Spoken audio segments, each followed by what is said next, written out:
ঢাকা শহরের তাপমাত্রা বৃদ্ধি নিয়ে এবার চাঞ্চল্যকর তথ্য উঠে এলো সাম্প্রতিক এক গবেষণায়। যাতায়াতের সবচেয়ে আরামদায়ক মাধ্যম মেট্রো রেলেই বাড়িয়ে দিচ্ছে রাজধানীর উষ্ণতা। গত কয়েক বছরে এই রেলপথের দুই পাশে তাপমাত্রা বেড়েছে ৩ থেকে ৫.৫ ডিগ্রি সেলসিয়াস পর্যন্ত। কিন্তু স্বস্তির এই যানবাহন কিভাবে ঢাকার তাপমাত্রা বাড়িয়ে দিচ্ছে, বিস্তারিত জানাচ্ছেন তৌফিকুল আশিক।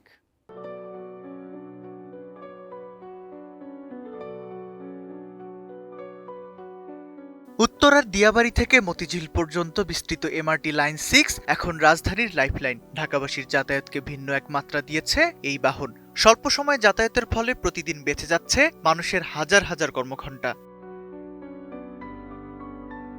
তবে আন্তর্জাতিক সাময়িকী এনভায়রনমেন্টাল চ্যালেঞ্জে প্রকাশিত একটি গবেষণার প্রতিবেদনে উঠে এসেছে ভিন্ন এক চিত্র। ২০১৫ থেকে ২০২৩ সাল পর্যন্ত ভূ উপগ্রহের উপাত্ত বিশ্লেষণ করে দেখা যায়, গত ৯ বছরে এই ২০ কিলোমিটার করিডোরে ভূপৃষ্ঠের গড় তাপমাত্রা ২৭.৮ ডিগ্রি থেকে বেড়ে ৩৩.৩ ডিগ্রিতে দাঁড়িয়েছে। এমনকি ২০২০ সালে এই তাপমাত্রা সর্বোচ্চ ৩৬ ডিগ্রি সেলসিয়াস পর্যন্ত নথিভুক্ত করা হয়েছে।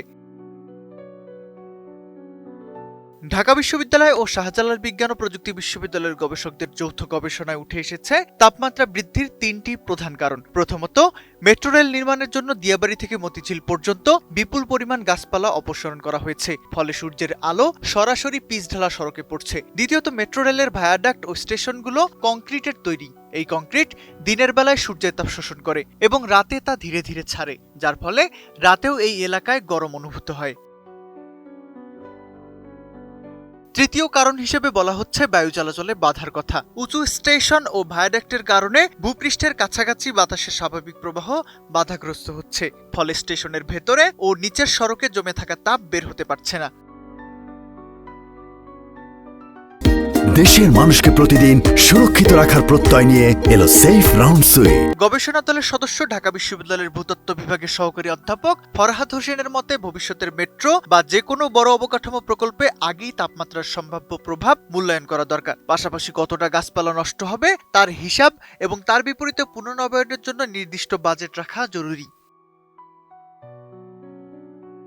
তাপমাত্রা বৃদ্ধির এই প্রভাব কমানোর জন্য ভায়াডাক্টের নিচে ও আশেপাশে বেশি গাছপালা লাগানো ও সবুজায়ন বাড়ানোর প্রতি জোর দিয়েছেন সহকারী অধ্যাপক ফরহাদ হোসেন। তার মতে, এই বিষয়গুলো এখন থেকেই পরিকল্পনায় আনতে পারলে তা শুধু মেট্রো রেল নয়, দেশের অন্যান্য উন্নয়ন প্রকল্পেও কার্যকরভাবে বাস্তবায়ন করা যাবে।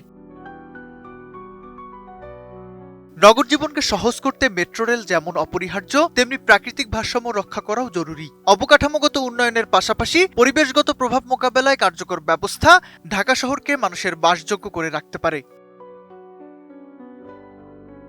Taufiqul Ashik, ATN news.